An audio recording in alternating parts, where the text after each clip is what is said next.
আল্লাহ তাআলা হযরত মুসা আলাইহিস সালামকে শাম ও সিরিয়া রাজ্য দান করার আশ্বাস দিয়েছিলেন।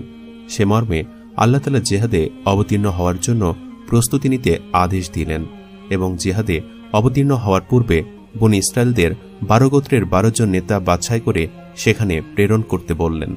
তারা সেখানে গিয়ে জিহাদের স্থান, অবস্থান ও পরিবেশ সম্বন্ধে জ্ঞান অর্জন করবে। অতঃপর হযরত মুসা আলাইহিস সালাম আল্লাহ তাআলার আদেশ অনুসারে বনী ইসরায়েলদের 12 গোত্র থেকে 12 জন লোক বাছাই করে তাদেরকে সিরিয়া প্রেরণ করলেন। সেখানে গিয়ে তারা বিরাটময় লোকের সাথে সাক্ষাৎ পেল এবং বিরাট বিরাট ফলমূল দেখল, যা তারা কোনোদিন কল্পনা করতে পারেনি। কথিত আছে, তখন সেখানে যে আঙ্গুর উৎপন্ন হতো তার এক একটি আঙ্গুর মিশরের 10 জনের খাদ্যর জন্য যথেষ্ট ছিল। উহার ওজন ছিল প্রায় কয়েক মণ। একটি আনারসের খোসার ভিতরে মিশরের 10 জন লোক বসবাস করতে পারত। একটি কলার ওজন ছিল 8-9 মণ। তার 10 জনের কম লোকে উঠাতে পারত না। সেখানে মানুষও ছিল অত্যাধিক দীর্ঘকায়। তার মধ্যে উজ বিন অনক নামের এক ব্যক্তি ছিল সর্বাধিক লম্বা। সে নাকি 3000 গজ লম্বা ছিল। সমুদ্রে তার হাঁটু পরিমাণ পানির বেশি কোথাও দেখা যায়নি। উজ বিন অনক ছিল হযরত আদম আলাইহিস সালামের গোত্র। সে 3500 বছর বেঁচে ছিল। বনী ইসরায়েলের 12 জন নেতা উজের কাছে গিয়ে তাকে দেখামাত্র ভয়ে দাঁতে খিল লেগে গেল। এত দীর্ঘ মানুষ হতে পারে তারা কল্পনা করতে পারেনি। ও যোদেরকে দেখে জিজ্ঞাসা করল, তোমরা কারা, কি জন্য এসেছ? তখন তারা বলল, আমরা বনী ইসরায়েলদের লোক।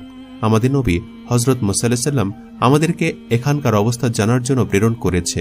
আমরা তোমাদের সাথে জিহাদ করার জন্য আল্লাহ তাআলার কাছ থেকে আদেশ পেয়েছি, তাই জিহাদের জন্য প্রাথমিক প্রস্তুতি নিতে আমরা এসেছি। তখন উস্তার বিরাট দাঁত বের করে একটা অট্ট হাসি দিল। অতঃপর 12 জন বনী ইসরায়েলকে নিয়ে পকেটে পুরে নিল। ওই 12 জন বনী ইসরায়েলকে নিয়ে উজ বাড়ি চলে গেল এবং তার স্ত্রীর নিকট গিয়ে তাদেরকে পকেট থেকে বের করে মাটিতে রাখল এবং তাদের পিপিলিকার ন্যায় পিষে মারার কথা বলল। তখন তার স্ত্রী বলে, এই দুর্বল মানুষ মেরে কোনো সুনাম হবে না। এ কাজে আল্লাহ তাআলা নারাজ হতে পারেন। তার চেয়ে এদের ছেড়ে দিয়ে 70 দেশ ত্যাগ করার কথা বলো। উজ তার স্ত্রীর কথা অনুসারে সকলকে ছেড়ে দিল এবং বলল, এখনই এই দেশ ছেড়ে চলে যা, আর কোনোদিন যেন এখানে না দেখি। বনী ইসরায়েলের 12 জন নেতার মধ্যে ইউশা ও কালুত নামের 2 জন ছাড়া সকলে অত্যন্ত ভীত হল। সকলে দ্রুত দৌড়াদৌড়ি করে দেশে ফিরল। তারা দেশে ফিরে সকলে একমত হয়েছিল যে সিরিয়ার প্রকৃত ঘটনা হযরত মুসা আলাইহিস সালাম ও হযরত হারুন আলাইহিস সালাম ছাড়া অন্য কারোর সাথে বলা যাবে না। এমনিতে তারা জিহাদে যেতে অনিচ্ছুক। তারপরে যদি এই বৃহদাকারের মানুষের কথা তারা অবগত হয়, তাহলে কেউ আর এই পথে পা বাড়াবে না। এই সিদ্ধান্তের পর তারা 5 দিন যাবৎ বিশ্রাম নিল। তারপরে হযরত মুসা আলাইহিস সালামের নিকট সমস্ত ঘটনা বলল। হযরত মুসা আলাইহিস সালাম ঘটনা শুনে বিস্মিত হলেন। তবু আল্লাহ তাআলার নির্দেশটাকে অবশ্যই কার্যকরী করতে হবে, তাই তিনি সকল বনী ইসরায়েলকে সিরিয়া যাত্রার নির্দেশ দিলেন। হযরত মুসা আলাইহিস সালামের কথা অগ্রাহ্য করার ক্ষমতা কারো নেই, তাই তারা প্রস্তুত হয়ে রওনা করল। বনী ইসরায়েলের 12টি গোত্র প্রায় 6 লক্ষ লোক সিরিয়ার উদ্দেশ্যে যাত্রা করল। এর মধ্যে সিরিয়ার সফরকারী 12 জন নেতার মধ্যে 2 জন নেতা ইউশা ও কালুত ছাড়া বাকি 10 জনে নিজ নিজ ওয়াদা ভঙ্গ করে গোত্রের নিকট সিরিয়ার বিপদের খবর জানিয়ে দিলেন। তখন বনী ইসরায়েলের প্রায় সকল মানুষের মনে ভীষণ ভীতির সৃষ্টি হল। ফলে তারা নবীর সাথে সিরিয়া যেতে অস্বীকার করল। হযরত মুসা আলাইহিস সালাম এ খবর জানতে পেরে তাদের বারবার আল্লাহ তাআলার বিজয়ের অঙ্গীকার শোনাতে লাগলেন। বিশেষ করে ইউশা ও কালুত সর্বত্র ঘুরে ঘুরে মানুষকে অভয় দিতে লাগলেন। সারাদিন পথ চলার পরে রাত্রির বিরতির জন্য নবী সকলকে নিয়ে এক পাহাড়ি এলাকায় অবস্থান নিলেন। রাত্রিবেলা বনী ইসরায়েলের লোকেরা সিরিয়া যাত্রা করার বদলে মিশর অভিমুখে রওনা করল। গভীর রাত পর্যন্ত হেঁটে তারা তিয়া নামক এক স্থানে উপস্থিত হল। তিয়া নামক জায়গাটি ছিল ফিলিস্তিনি, জর্ডান ও মিশরের মাঝখানে অবস্থিত। এর দৈর্ঘ্য ছিল 100 কিলোমিটার এবং প্রস্থ ছিল 60 কিলোমিটার। বনী ইসরায়েলরা এ ময়দানে এসে আর সম্মুখে অগ্রসর হতে পারল না। কেমন যেন অবস্থা হলো। তারা সেখান থেকে হাঁটা আরম্ভ করল। কয়েক ঘন্টা পরে সেখানে এসে পৌঁছালো। মিশর যাত্রার উদ্দেশ্য তারা দিবারাত্র হাঁটতে লাগল, কিন্তু ঘুরে ফিরে তারা একই জায়গায় এসে পৌঁছায়। সম্মুখে পেছনে তারা কোন দিকে যেতে পারে না, শুধু তিয়া ময়দানের মধ্যে দিবারাত্র ঘুরতে থাকে। অনেকে মনে করল এটা হযরত মুসা আলাইহিস সালামের বদদোয়ার ফল। অতএব হযরত মুসা আলাইহিস সালামের নিকট ক্ষমা প্রার্থনা ছাড়া কোনো উপায় নেই। হযরত মুসা আলাইহিস সালাম বনী ইসরায়েলদেরকে বাধা প্রদান করে কোন রকমে জিহাদের জন্য সিরিয়া যাত্রায় রাজি করাতে পারল না। অবশেষে তিনি হজরত হারুন আলাইহিসসালাম ইউশা ও কালুদকে নিয়ে সিরিয়া যাত্রা করলেন। বাকি সমস্ত লোকেরা মিশর ফিরে যাওয়ার উদ্দেশ্যে তিয়া ময়দানে উপস্থিত হল।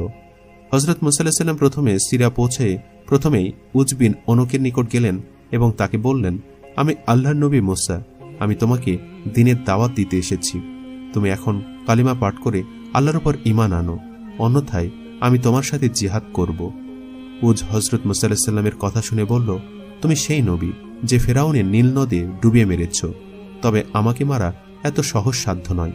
তুমি তোমার আল্লাহকে নিয়ে দেশে যাও, আমাকে বিরক্ত করো না, বেশি বাড়াবাড়ি করলে পাহাড় চাপা দিয়ে পিষে মেরে দেব।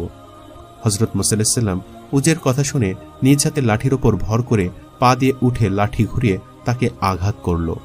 এই আঘাতটি মাটি থেকে 120 গজ উপরে লাগে, তাতে উজের হাঁটুতে গিয়ে আঘাত পড়ে। উজ এ আঘাতে ভীষণ যন্ত্রণা বোধ করে এবং অধিক ক্রোধান্বিত হয়ে পার্বত্য এলাকার দিকে দৌড় দেয়। অল্পক্ষণের মধ্যে সে বিশাল পর্বত উপড়িয়ে মাথায় তুলে হজরত মুসা আলাইহিসসালামের দিকে ফিরে আসতে থাকে।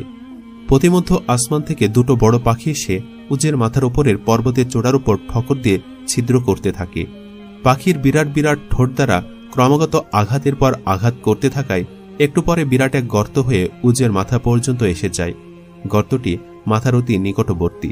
হঠাৎ একটি শব্দ করে পাহাড়টি তার মাথায় পড়ে যায়। তার কাঁধে এসে পাহাড়টি ঠেকে পড়ে। উজের মাথা, চোখ, মুখ সবই পর্বতের মধ্যে চলে যায়। এখন সে আর কিছুই দেখতে পায় না।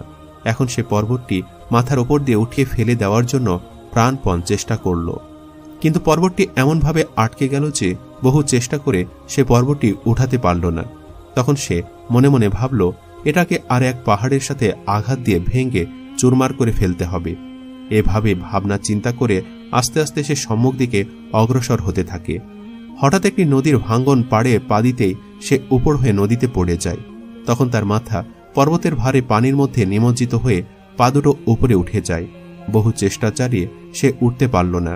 প্রায় 2 ঘন্টা পর সে ওখানে ছটফট করে অবশেষে মৃত্যুবরণ করে। হজরত মুসা আলাইহিসসালাম, হজরত হারুন আলাইহিসসালাম, কালুদ ও ইউশা বহুদূরে বসে উজের অন্তিম অবস্থা দেখে আল্লাহর দরবারে শুকরিয়া আদায় করে। অতঃপর তারা সম্মুখ দিকে আর অগ্রসর না হয়ে বনি ইসরায়েলীদের নিকট চলে আসে। বনি ইসরায়েলদের নিকট এসে দেখেন তারা তিয়া ময়দান প্রদক্ষিণ করে চলেছে। কেউ এই ময়দানের বাহিরে যেতে পারছে না। হজরত মুসা আলাইহিসসালাম তাদেরকে বললেন, তোমরা দানব আকৃতির যে উজের ভয়ে মিশর ফিরে আসছিলে, সে উজ মৃত্যুবরণ করেছে। এখন আর তোমাদের ভয় নেই, এখন আমার সাথে সিরিয়া চলো। কিন্তু বনি ইসরায়েলরা রাজি হল না।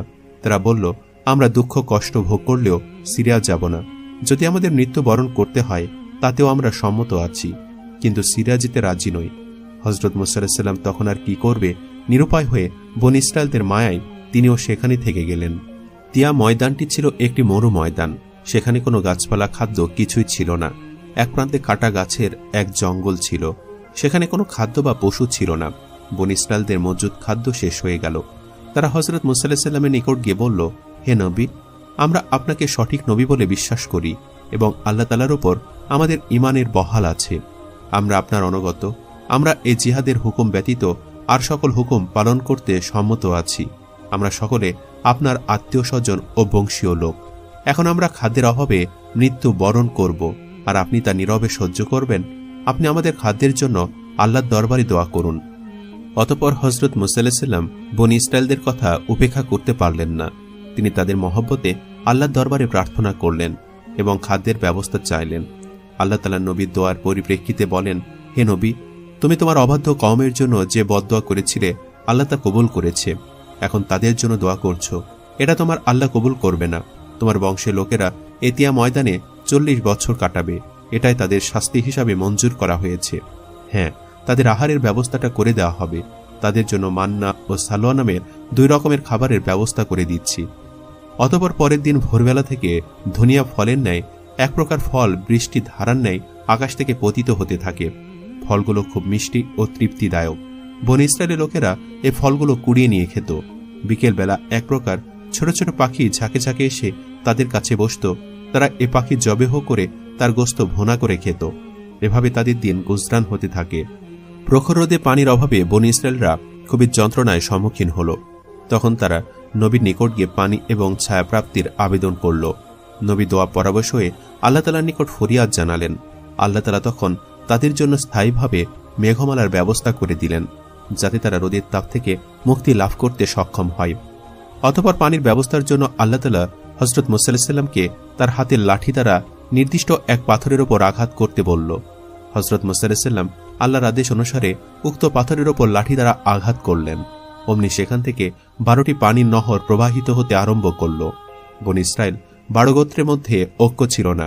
তারা প্রত্যেকে অপরের চাইতে বুনিয়াদি বলে দাবি করত, যার ফলে একদল লোকেরা অপর দলের খাদ্য ও পানির মুখাপেক্ষিত হতে চাইত না। এ অন্তর্দ্বন্দ্ব তাদের মাঝে দীর্ঘকাল থেকে বলবৎ ছিল। এ অবস্থা চলাকালীন সময়ে বনী ইসরাইলরা তিয়া ময়দান থেকে বের হওয়ার চেষ্টা অব্যাহত রাখে, কিন্তু কারো পক্ষে তা সম্ভব হয় না। সারাদিন সারা রাত হাঁটার পরে যেখানের মানুষ সেখানে ফিরে আসত। হযরত মূসা আলাইহিস সালাম আল্লাহ তাআলার আদেশক্রমে বনী ইসরাইলদের নিয়ে জিহাদের উদ্দেশ্যে সিরিয়া যাত্রা করেছিলেন। অতএব এ নবীর পক্ষে আল্লাহর আদেশের পরিপন্থী মিশর যাত্রার পক্ষে রায় প্রদান করা অথবা বনী ইসরাইলদের মিশরের পথ প্রদর্শন করা কোনো ক্রমে সম্ভব ছিল না। তাই তিনি বনী ইসরাইলদের রক্ষার জন্য সিরিয়া গমনের কথা ছাড়া তার উপায় ছিল না। আর সিরিয়া যাত্রার বিষয়ে বনী ইসরাইল দল আদৌ সম্মত ছিল না। এমতো অবস্থায় বনী ইসরাইলদের সঙ্গে হযরত মূসা আলাইহিস সালাম ও হযরত হারুন আলাইহিস সালামকে নিয়ে তিয়া ময়দানে বসবাস করতে হল, যদিও কয়েক বছর কষ্ট করে বনী ইসরাইলরা অতিষ্ঠ হয়ে যায়।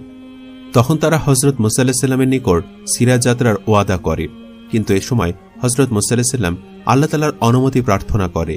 তখন আল্লাহ তাআলা তাদের সিরিয়া যাওয়ার অনুমতি দিলেন না, বরং আল্লাহ তাআলা নবীকে জানিয়ে দিলেন যে তিয়া ময়দানে তাদেরকে এভাবে 40 বছর শাস্তি ভোগ করতে হবে, তারপর মুক্তি পাবে এবং সিরিয়া বিজয় হবে। হযরত মূসা আলাইহিস সালাম আল্লাহ তাআলার ঘোষণার পর আর কোনো কথা বলতে সাহস পেলেন না। বনী ইসরাইলদের সাথে তিনিও তিয়া ময়দানে থেকে গেলেন। বনী ইসরায়েলের লোকেরা আসমানি খাদ্য মান্না ও সালোয়া নিয়মিত খেত এবং বস্তাবন্দি করে জমা রাখত। হযরত মূসা আলাইহিস সালাম এ খাদ্য জমা করতে নিষেধ করত, কিন্তু তারা শুনল না। প্রায় 1 মাসের খাদ্য জমা করে রেখে দিল। তখন আল্লাহ তাআলা উক্ত আসমানি খাবার বন্ধ করে দেন। তখন তারা অস্থির হয়ে পড়ে এবং হযরত মূসা আলাইহিস সালামকে আল্লাহর দরবারে দোয়া করে খাদ্যের ব্যবস্থা করতে বলে। হযরত মূসা আলাইহিস সালাম তাদের খাদ্যের জন্য আল্লাহর কাছে দোয়া করেন। তখন আল্লাহ তাআলা তাদের খাদ্যের পরিমাণ কমিয়ে আবার খাদ্য দিতে আরম্ভ করেন। আল্লাহ তাআলা যে পরিমাণ খাদ্য তাদের দিত, সে খাবার তারা সংগ্রহ করে রাখতে পারত না। একদা বনী ইসরায়েলের লোকেরা হযরত মূসা আলাইহিস সালামের নিকট বলল, হে নবী, আমরা একঘেয়ে খাবার আর কতদিন খাব? আমাদের এই খাদ্য অরুচি ধরে গেছে। অতএব আপনি আল্লাহর দরবারে দোয়া করেন আমাদের জন্য শাকসবজি, তরি তরকারি, পেঁয়াজ, রসুন ইত্যাদি জাতীয় খাবার ব্যবস্থা করুক। হযরত মূসা আলাইহিস সালাম আল্লাহর নিকট এই খাবার বিষয়ে আরজ করলেন। আল্লাহ তাআলা এ দাবি প্রত্যাখ্যান করে দেন এবং বলেন যে তাদের শাস্তি দেওয়ার জন্য এ খাবার বরাদ্দ করা হয়েছে, অতএব রুচি পরিবর্তনের জন্য কোনো ব্যবস্থা করা হবে না। হ্যাঁ, তারা যদি রুচি পরিবর্তনের জন্য বিভিন্ন খাবারের দাবি করে, তবে তাদেরকে পার্শ্ববর্তী শহরে যেতে বলুন, কিন্তু বাস্তব ক্ষেত্রে তাদের পক্ষে 40 বছরের মধ্যে কোনো শহরে যাওয়ার ক্ষমতা নেই।